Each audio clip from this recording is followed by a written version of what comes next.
So మనందరి కోసం మన దగ్గరికి వచ్చి ఇప్పుడు మాట్లాడేస్తారు నరేష్ గారు, అవర్ బచ్చలమల్లి. అందరికీ నమస్కారం అండి. ముందుగా ఇక్కడికి వచ్చిన తెలుగు సినిమా అభిమానులందరికీ నా తరపున, మా యూనిట్ తరపున చాలా చాలా థ్యాంక్ యూ.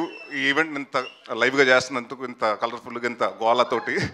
అండ్ అలాగే మా మీడియా మిత్రులు అండ్ మా జర్నలిస్టులు అందరూ, వాళ్ళందరికీ వచ్చినందుకు చాలా చాలా థ్యాంక్ యూ. బచ్చలమల్లి దీని గురించి చెప్పాలంటే డిసెంబర్ 27, 2021 లవ్ యూ అమ్మా.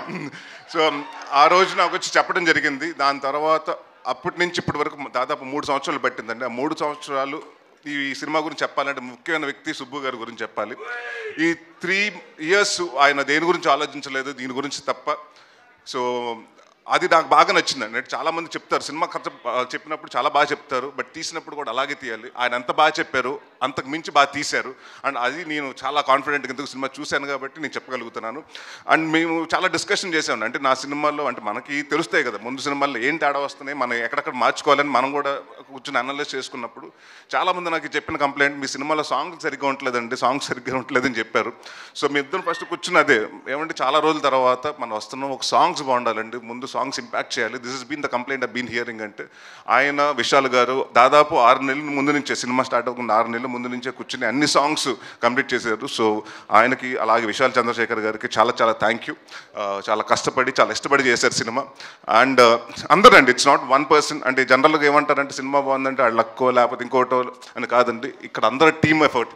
రిచర్డ్ ప్రసాద్ గారు కెమెరామెన్ గారు అలాగే ఉంటుంది, కెమెరా వర్క్. మా చోట ప్రసాద్ గారు ఆర్ట్ డైరెక్టర్, మన ఎడిటింగ్ అలాగే ఉంటుంది. మా బ్రహ్మకడ్లి గారు ఆర్ట్ డైరెక్టర్, ఆయన వర్క్. అంటే ఇట్స్ లైక్ అందరూ 24 క్రాఫ్ట్స్ కలిస్తేనే సినిమా. సో ఈ సినిమాకి నేను కాన్ఫిడెంట్గా చెప్పగలుగుతాను. అంటే రేపు సినిమా చూసిన తర్వాత కూడా చెప్తారు, ప్రతి ఆర్టిస్ట్ గురించి మాట్లాడతారు, ప్రతి టెక్నీషియన్స్ గురించి మాట్లాడతారు. ప్రసాద్ బెహ్రా ఇంకా ఇలాగే నువ్వు ఇప్పుడు ఏ అరుపులు వస్తున్నాయో, నువ్వు స్క్రీన్ మీద వస్తుంటే థియేటర్లో రేపు ఇలాగ అరుపులు రావాలని కోరుకుంటున్నాను. And one of the finest actor అండి. అండ్ చాలా సటిల్గా చేస్తాడు, చాలా and one of the good writer also.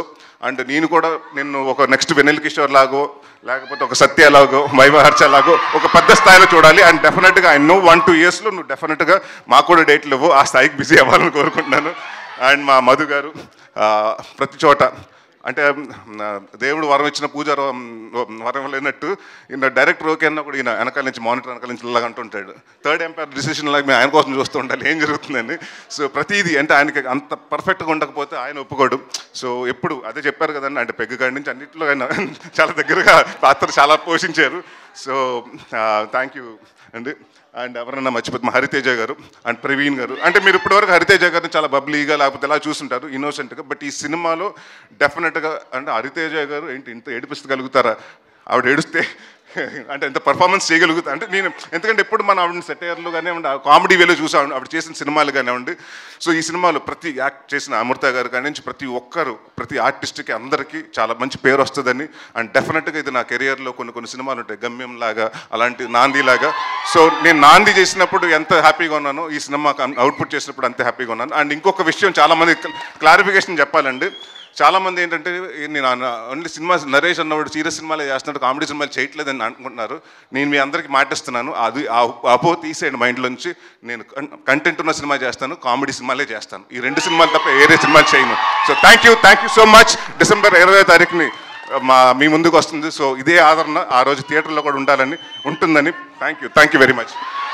Yes sir, thank you so much. Wishing you all the very best Naresh garu, and requesting everybody to please stay back for Q&A. దేవుడిచ్చిన తమ్ముడు ఇదిగో కర్ణా, నువ్వు మారవరా, నేను సంపేద్దావరా. General గా Q&A అంటే ఎలా జరుగుతుంది?